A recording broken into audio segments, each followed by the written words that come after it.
Three quarters that might be hiding in plain sight in your pocket change or coin collection. While most people overlook these everyday coins, certain specimens from 1997, 1994, and 1978 have caught the attention of serious collectors and can command impressive prices. Today, we're exploring these specific quarters that have surprised even seasoned numismatists with their unexpected value. Let's start with the 1997 Washington quarter, a coin that most would assume is just ordinary pocket change. The Washington Quarter series had been running for decades by 1997, with little to suggest this particular year would be special. However, a fascinating variety emerged that has made this year particularly interesting for collectors. The story begins at the Philadelphia Mint, where most of these quarters were produced without incident. But as sharp-eyed collectors began examining their 1997 quarters more closely, something unusual caught their attention. What makes the 1997 quarter valuable is a subtle but distinct variety known as the close AM design. On the reverse of the coin, look closely at the words United States of America. Specifically, the distance between the letters A and M in America. On the regular 1997 quarters, there's a noticeable gap between these two letters. However, on the close AM variety, these letters are nearly touching, with minimal space between them.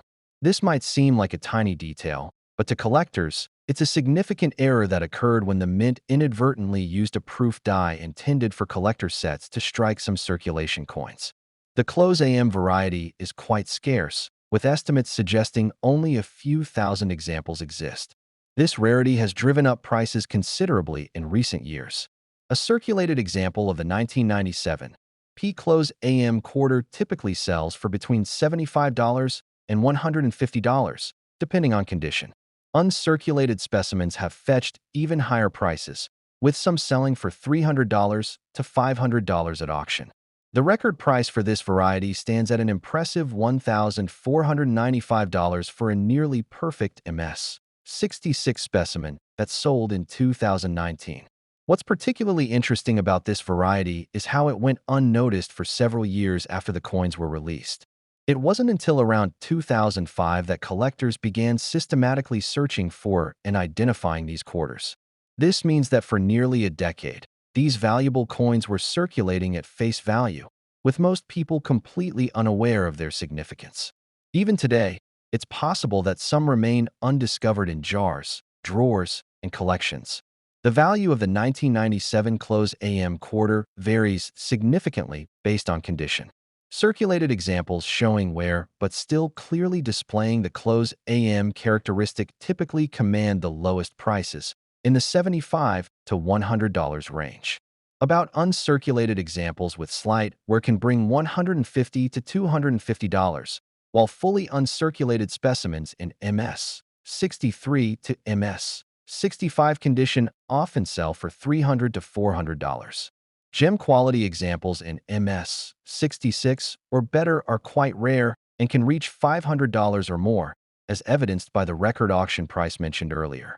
What makes this variety particularly fascinating is that it represents a transitional period in minting processes. The close AM design was originally intended only for proof coins, but somehow, a die with this design made its way into regular production. This kind of mint error, where a proof die is used for circulation strikes, is highly unusual and creates these rare varieties that collectors eagerly seek out.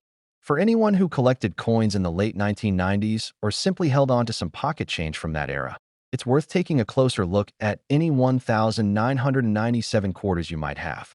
That ordinary-looking 25-cent piece could actually be worth many times its face value to the right collector. Now let's turn our attention to the 1994 Washington Quarter, another coin that spent years flying under the radar before revealing its hidden value to sharp-eyed collectors. By 1994, the Washington Quarter design was firmly entrenched in American commerce, with millions produced annually at the Philadelphia and Denver mints. Most examples from this year are indeed common, worth little more than face value. But a specific variety emerged that has made this year particularly intriguing for those in the know, creating a fascinating parallel to the 1997 close AM we just discussed, but with its own distinct story. The star of the 1994 show is the wide AM variety. Again, we're looking at the reverse side of the coin, specifically at the word America in United States of America. On the vast majority of 1994 quarters, the letters A and M are quite close together, similar to the standard 1997 quarters. However, on the wide AM variety, there's a distinct, noticeable gap between the A and M. This spacing difference might seem minor, but it signals a significant minting event. The Philadelphia Mint accidentally used a reverse die intended for proof coins to strike some regular circulation quarters. Proof coins are specially made for collectors with polished dies and planchets, resulting in sharper details and a different finish. Using one of these dies for everyday coinage created this scarce and valuable variety. The 1994 P-Wide AM quarter is genuinely rare. Estimates suggest only a few thousand examples were struck before the mint error was corrected, making it significantly scarcer than its 1997 counterpart. This scarcity is reflected in the market values. Even a circulated example showing noticeable wear but still clearly displaying the wide AM spacing can command $50 to $100. About uncirculated specimens, with only the slightest traces of handling, typically sell in the $150 to $300 range.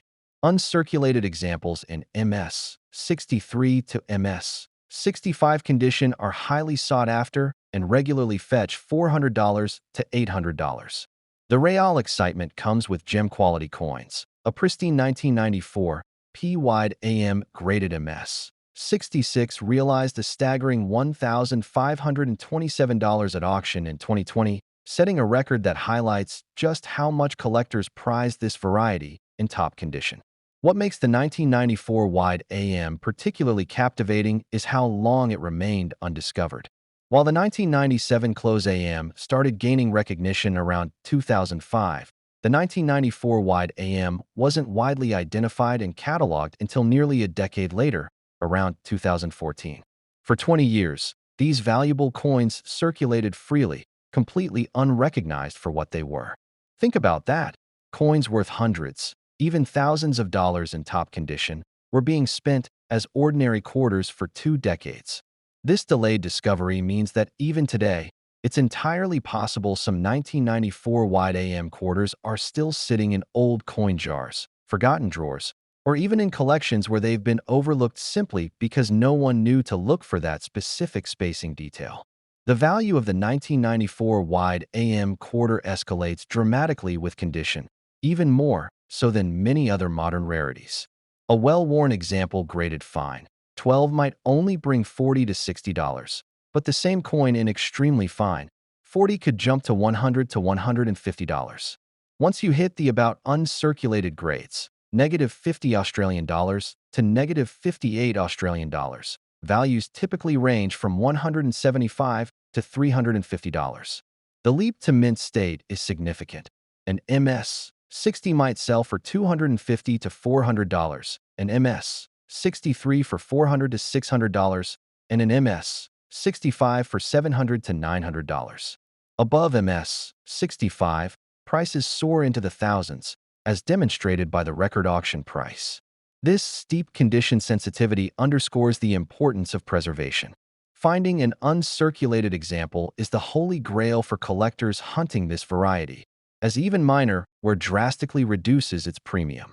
The story behind the 1994 Wide AM is a perfect example of how meticulous attention to detail can uncover hidden treasures in modern coinage.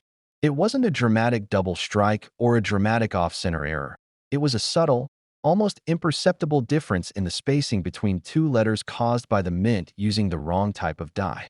This kind of variety is what makes modern numismatics so exciting. The potential for significant value exists not just in centuries-old coins, but in pieces struck within the lifetime of many collectors.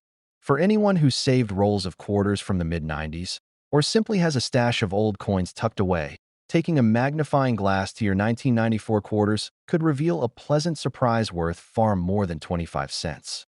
Now we come to our final quarter, the 1978 Washington, a coin that holds a special place in modern numismatics not for a subtle design variety like the previous 2, but for a dramatic and visually striking mint error, the broad strike. 1978 marked the end of an era for the Washington Quarter Series. It was the final year of production for the silver-clad composition used in collector coins before the full transition to the copper-nickel-clad we know today.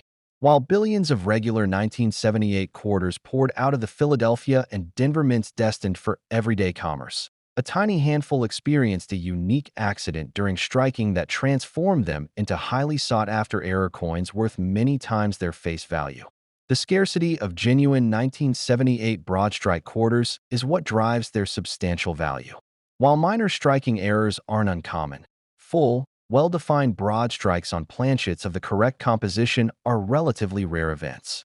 Estimates suggest only a few hundred examples exist across both mints, with Denver examples being far more elusive. This scarcity translates directly into impressive market prices. A circulated 1978 broad-strike quarter, perhaps found in pocket change and showing wear, can still command $100 to $250. About uncirculated examples, retaining most of their original mint luster but with minor handling marks, typically sell in the $400 to $800 range. Uncirculated specimens in mint state grades, MS 60 to MS 63, are highly desirable and often realize $1,000 to $2,500. The pinnacle of value comes with pristine examples. A spectacular 1978 D Broadstrike graded MS 66 by PCGS set a remarkable auction record of $4,600 in 2021, showcasing the incredible premium top-tier error coins can achieve. What makes the 1978 Broadstrike particularly fascinating is the sheer visual impact of the error.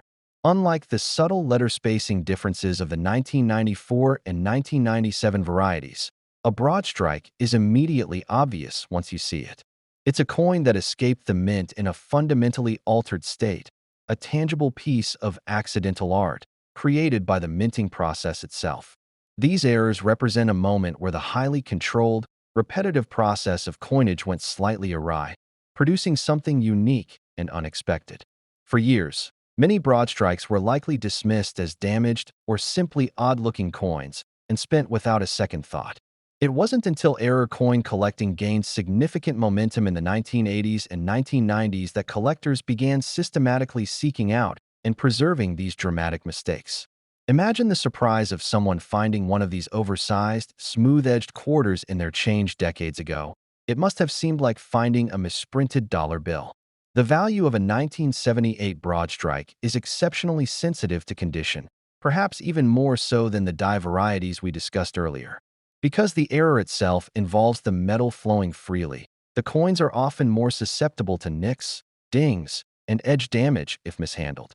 A heavily circulated broadstrike, graded very fine, 20 might only bring $75 to $125. An about uncirculated -55 Australian dollars example could jump to $350 to $600. The leap to mint state is substantial. An MS 60 might sell for $800 to $1,200, an MS 63 for $1,500 to $2,500, and an MS 65 for $3,000 or more. The record-setting MS 66 Denver piece demonstrates the astronomical prices commanded by truly pristine examples. This steep curve underscores the importance of careful handling and preservation. Finding an uncirculated broadstrike, especially from the scarcer Denver mint, is the ultimate prize for error coin specialists. The 1978 broadstrike quarter serves as a powerful reminder that valuable coins aren't always defined by subtle design variations or ancient history. Sometimes, the most valuable modern coins are the ones that broke the mold, literally. They represent a fascinating intersection of industrial production and human error, resulting in objects that are both historically significant as minting anomalies and visually captivating. For anyone who saved coins in the late 1970s or simply has a jar of old quarters tucked away, it's worth taking a closer look at any 1978 examples. Check the diameter, run your finger along the edge. If it feels smooth and oversized, you might just have a piece of minting history worth thousands of dollars sitting right there in your collection. So, whether it's the subtle close AM of 1997, the elusive wide AM of 1994, or the dramatic broad strike of 1978. These three quarters prove that significant value can hide in the most unexpected places within modern coinage. They reward careful observation, knowledge of minting processes, and a bit of luck.